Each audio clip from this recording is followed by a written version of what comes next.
Welcome to the program now from New York, Congressman Peter King. Good morning, Congressman King. Hey, John. How you doing? I'm fine, sir. How are you? Happy New Year. Happy New Year to you, too. Congressman King is a Republican serving his 9th term in the House. He's a ranking member of the Homeland Security Committee. Let's start there with this guy trying to blow up the plane. Give me your view of that. Yeah, I mean, obviously there were serious mistakes made from beginning to end. What bothers me the most, though, is that certainly for the first few days, and even maybe right through now, the administration doesn't seem to fully get it. First you had, Janet Napolitano saying everything worked when actually nothing worked. And then yesterday, John Brennan, who was the president's top Homeland Security advisor, he said that that there was no smoking gun. Well, and very seriously, if that banker in Nigeria, who's the most prominent person in the country, walks to the American embassy and says, I think my son's involved with jihad or with terrorists or extremists, the least we should have done is put that guy on a list where he'd be subjected to a pat-down or secondary screening, if not a no-fly list. They seem to have the attitude or the feeling, the administration, that we have to prove a case beyond a reasonable doubt. Like we can't put a terrorist from Nigeria on a real watch list, so we can't put him on a no-fly list unless we have overwhelming proof. We don't. I mean, to me, if there's any indication at all that the person's involved in terrorism, we give ourselves the benefit of the doubt. We keep him out. What actually happened on the plane, Congressman? Well, again, I don't have all the details. The reason I'll tell you that is this administration, unlike any other I've been involved with, has totally shut us down as far as giving information. So what I'm getting is from sources that I have in the different agencies. The guy actually went to the men's room and then came back. What he was using, basically, he was using a syringe with a liquid in it to detonate the explosives that he had, the PETN, and it went off, but it didn't explode. It started to, like smoke and flames started to come. Rather than explosion, it simmered, I guess, is the best way to describe it. And at that stage, flight attendants and passengers jumped on top of him, and they got a fire extinguisher and were shooting that at him, and they were just beating him down, and they held him for the rest of the flight. So it was very quick and heroic efforts by people on the flight that brought him down, especially the crew, the flight attendants. And then, of course, there was a person, I guess he was the Dutch guy, who went actually leaping through the air and over the seats and landed on top of him. So what happened was simply the device didn't work. Right. The device did not work. If it had worked the way it was supposed to, all those people would have been killed and probably a lot of people on the ground because he detonated or attempted to detonate it over land. No, it didn't work. It was a combination of luck that it didn't detonate, and also the fact that there was a quick acting crew which prevented him from taking any follow-up action. But no, the system failed. Okay, so I was under the impression, the reason I asked that question, I noticed you sort of paused like, I can't believe this idiot just said this, but me, I mean, not you, Congressman. But I was, the information I initially had was that by the action of the flight crew and the passenger, they thwarted this attempt and prevented the device from working and the guy from carrying out his plan. But that's not the case. No, the device did not work. Now, it's possible if he had been given enough time, he could have gotten it to work. But the fact is, a smoke and flame started to come up. It did not explode. Or if it did explode, it sounded like small firecrackers. So the device did not work. And but the crew was still heroic, but no, it didn't work. If it had worked, everybody would be dead. Not to suggest that you should be anything, but you don't seem that happy to be on with me this morning.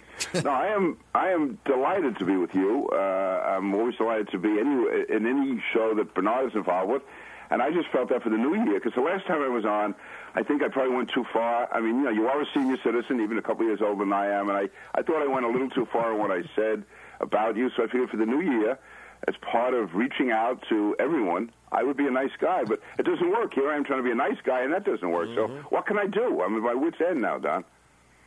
Well, I don't know. I think we could be aware that before you said anything that I'm battling cancer. You think you might be cognizant of that, Congressman. Actually, that doesn't mean anything to me.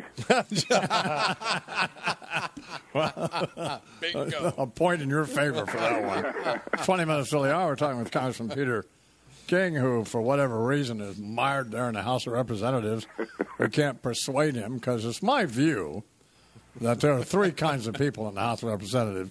The people with a remarkably low self-esteem, those who are, in fact, just unsavory criminals and so on, and then those who aspire to say, the Senate. Well, now that Giuliani's not going to run for either the Senate or the or the governor's office, and we have these two nitwits, Gillibrand and Schumer. And by the way, good work for them on the health care bill, going to cost New York, God, billions of dollars. Why don't you run? Well, actually, you're right about the health care. I mean, David Patterson and Ray Bloomberg have both said it's going to cost New York well over $1 billion. Actually, I am looking at it. I mean, a number of people have come to me. Despite what you say, to me it's a great experience being in the House. I can represent Bernard, and being the top Republican in the Homeland Security Committee, I've been in a position to get a lot done for the city and the state. But I am looking at the statewide race. But again, it's to do that, I have to give up the House seat. I'd have to run all over the state for the next year when I couldn't be doing really much work on Homeland Security, and I have to raise about $30 to $40 million, which is, that's, I don't know, maybe to you that's chump change, but to me that's, more than a few bucks. Back to this Homeland Security situation for a second. The president's response was, what did he have to say about all this? Well, first of all, it took him 3 days to say anything. And I'm not saying he has to jump out and be scaring people, but somebody from the administration should have come forward and at least give them some idea what was happening and that they were in charge of it. When the president finally spoke on the third day, he said this was an act of an isolated extremist, and then he said he had to leave because he was going off to play golf. And then the next day he came back and said that he called him a violent extremist. He said it was serious and there were failures in the Homeland Security apparatus and the intelligence community.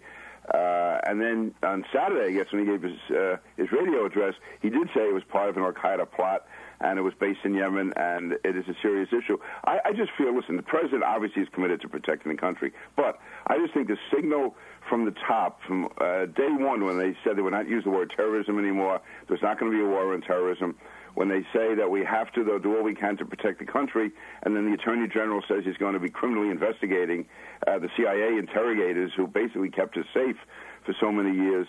It just sends a mixed message. When he says he's going to close down Guantanamo and he's going to bring the 9/11 masterminds to New York City for a trial, which, by the way, is going to cost, I think, hundreds of millions of dollars before it's over, put the city even more at risk than it is now, when these guys could have been tried and could have been over with at a military tribunal, which is fully legal, but for some reason, as part of our apology to the world, he wants to have this massive extravaganza in Lower Manhattan, which is putting everyone at risk, serves no purpose, and could open up our intelligence secrets to the rest of the world. So all of this is, again, the mixed signals coming from this administration. And then now he's saying that we are engaged in Yemen, which we are, by the way, and from what I know of it, and being on the Intelligence Committee, I have some access to this.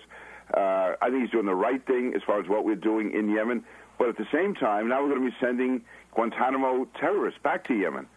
So, again, it's all this mixed message coming from the top, and I think that's what reflected itself over the last week, a very mixed response to what happened and almost a schizophrenic administration. Do you think Congressman King ought to get rid of Janet Napolitano? They should certainly consider it. And the only reason I'm hesitating on that at all is... Well, have you considered it? No, there could be a lot of blame to go around here, and it's easy to pick one person and say she should go. I think we need a full investigation to see what happened, because there were virtually at every step along the way, it appears there was a massive failure. Now, Janet Napolitano, probably the main thing she did wrong was coming out afterwards and saying that everything worked when it didn't. How much she was actually involved and what went wrong, we don't know that yet. So she became, the face for the failure. Whether or not she's the one who's actually responsible, I don't know. Well, it'd be helpful to me if you were willing to throw her under the bus, but instead of this mamby-pamby position you've taken on her. So. Well, again, I am pretty much a very superior intellect, so I'm able to see many, many aspects to all issues. And rather than being some redneck and just diving in and going for the jugular, I would. I prefer to sit back. Again, I'm more like from the Bernard McGurk school, where we just sit back and we're very rational and very reasonable. Well, I don't mean anything by this other than what I mean by it. That is, if Chuck Schumer can serve in the Senate, so can you. I got you. Well, okay. Well, listen, that's with far more distinction, by the way. Okay, thanks. Thank you.